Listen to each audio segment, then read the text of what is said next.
अब लेबनान बेचारा क्या ही कर सकता है। लेबनान ने अमेरिका और फ्रांस से रिक्वेस्ट की है कि इजराइल जिस तरह से वॉर क्राइम कर रहा है, इंटरनेशनल लॉ का उल्लंघन कर रहा है, हम पर हमला कर रहा है, रुकवाइए। इसके बाद बता दूं कि यूएन ने इजराइल से ऑफिशियली साफ कह दिया है कि आप गैर कानूनी काम कर रहे हैं, लेबनान से इसी वक्त बाहर निकले। लेबनान को पूरी तरह से इजराइल बर्बाद कर रहा है। ये लेबनान के सैनिक बिल्कुल गाजा और फिलिस्तीन में जो कर रहे हैं वो यहाँ भी कर रहे हैं। ये देखिए, मकानों के अंदर बम लगाकर लेबनान के मकानों को इजराइल के सैनिक उड़ा रहे हैं। उधर नेतन्याहू ने अपनी ही पार्लियामेंट, इजरायली पार्लियामेंट में जानकारी अपनी सरकार को दी है कि हमास से हमारी बातचीत हुई है और हॉस्टेज डील को लेकर कुछ प्रोग्रेस पॉजिटिव वे में हुई है। उधर स्लोवाकिया और इजराइल के बीच हथियारों की डील हुई है। $550 मिलियन से भी ये ज़्यादा की डील है, जिसमें स्लोवाकिया को इजराइल $550 मिलियन से महंगे डिफेंस सिस्टम प्रोवाइड करवाएगा। ये सौदा करके इजराइल ने मोटी रकम स्लोवाकिया से हासिल की है और उस रकम का आप जानते हैं गाजा और फिलिस्तीन और तमाम आसपास के इलाकों में तबाही मचाने के लिए इस्तेमाल करेगा। जिस चीज़ का डर था वो ही हुआ। फिलिस्तीन के वेस्ट बैंक के इलाके में 7 इलीगल जगह पर इजराइल ने इलीगल तौर पर कब्जा कर लिया है। फिलिस्तीन के वेस्ट बैंक के 7 बड़े बड़े इलाकों पर इजराइल ने कब्जा कर लिया है। उधर गाजा का हाल देखिए, जहां लाशें इकट्ठा थी इजराइल ने वहां बमबारी की। अब लाश का कोई पुरसाने हाल नहीं है, सड़कों पर लाश बिखरी पड़ी है। मेरे दोस्तों, इससे बुरी तस्वीर एक और है कि लाशों को बिल्लियां नोच रही हैं। जी हाँ, ऐसा वीडियो रिकॉर्ड हुआ है। रिकॉर्ड करने वाला तड़प गया है। वो तस्वीर हम जब छोटी स्क्रीन पर ब्लर देख रहे हैं तो रूह कांप जा रही है। लाशों को गाजा के अंदर कुत्ते और बिल्लियां नोच रही हैं। लाशों के चेहरे से गोश्त के लोथड़े और स्किन को, आंखों को बिल्लियां नोच रही हैं और दुनिया चुपचाप इस वॉर क्राइम के इजराइल को चुपचाप देख रही है। 444 से 45वां दिन हो चुका है गाजा में नरसंहार का और अब तक 45,317 से ज्यादा फिलिस्तीनियों को इजराइल ने शहीद कर दिया है। और ये आंकड़े तो ऑफिशियल हैं, वरना आंकड़े असल में जो गिनती में ही नहीं है वो इससे डबल है। उधर नॉर्थन गाजा में ये तस्वीर देखिए, इजराइल का एक ड्रोन कमाल अदवान हॉस्पिटल के अंदर एक ड्रोन के जरिए पैकेज रख रहे हैं। जी हाँ, उस पैकेट के अंदर बम है। यानी किस तरह से जैसे भी इजराइल को मौका लग रहा है वो गाजा को बर्बाद कर रहा है, बम लगाकर उड़ा रहा है। वहीं गाजा में यही हाल है। ये देखिए, इलाकों में बम लगाकर गाजा पूरे गाजा के अलग अलग मोहल्लों को इजराइल के सैनिक बम लगाकर उड़ा रहे हैं। अब मेरे साथ जरा इस वीडियो को देखिए, ड्रोन फुटेज है। देखिए, गाजा ने जबलिया में क्या ही तबाही मचाई है। 4,500 से ज्यादा बिल्डिंगों को खंडर कर दिया है, तबाह और बर्बाद कर दिया है। ये देखिए, जमीन पर जहन्नम अगर दिख रहा है आपको तो आपकी स्क्रीन पर है, जो गाजा में एक कब्रिस्तान है। एक पूरा मुल्क जो कब्रिस्तान बन गया है, उस मुल्क का नाम गाजा है। गजा के लोगों के बारे में सुन सुन के हमारे कान थक चुके हैं, मेरी जबान पक चुकी है और आप ऊब चुके हैं। लेकिन गाजा के लोगों के ऊपर इजराइल जुल्म कर करके नहीं थका है।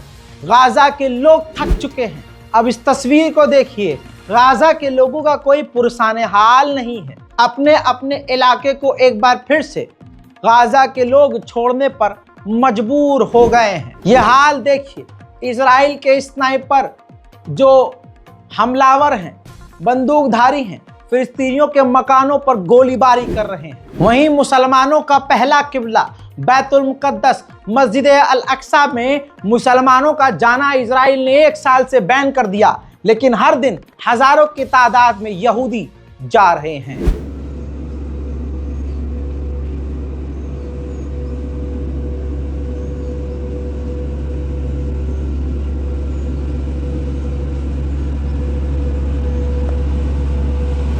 उधर लंबे समय के बाद हमास ने बड़ा कांड कर दिया है। हमास ने कहा कि इस 1.5-2 साल की तबाही और नरसंहार में हमने एक पहला ऐसा ऑपरेशन किया है कि गाजा के एक घर के अंदर इजराइलियों ने बहुत सारे फिलिस्तीनियों को कैदी बनाया था। हमारे लड़ाकों ने उस इजरायली सेना पर उस घर में घुसकर हमला किया और फिलिस्तीनियों को आज़ाद कराया और कई सारे इजराइल के सैनिकों को हमने मौत की घाट उतार दिया। मेरे दोस्त, गाजा स्पेशल रिपोर्ट में जो मैं आपको गाजा और आसपास यमन के तमाम आसपास की तमाम बड़ी जानकारियां दे रहा था, फिलहाल की इस रिपोर्ट में इतना ही। और इससे पहले जो अपडेट दे चुका हूं उस वीडियो को भी जाकर जरूर देखिए। हमारे चैनल रजाग्राफी अनस्क्रिप्टेड को सब्सक्राइब कीजिए और अपनी राय कमेंट में दबा कर लिखिए और दुआओं में मुझे याद रखिए, ताकि आपकी दुआओं के असर से यह आवाज बुलंद रहे और आपके सामने बिना रुके बिना झुके इसी तरह से सच बयान करता रहूं। जय हिंद।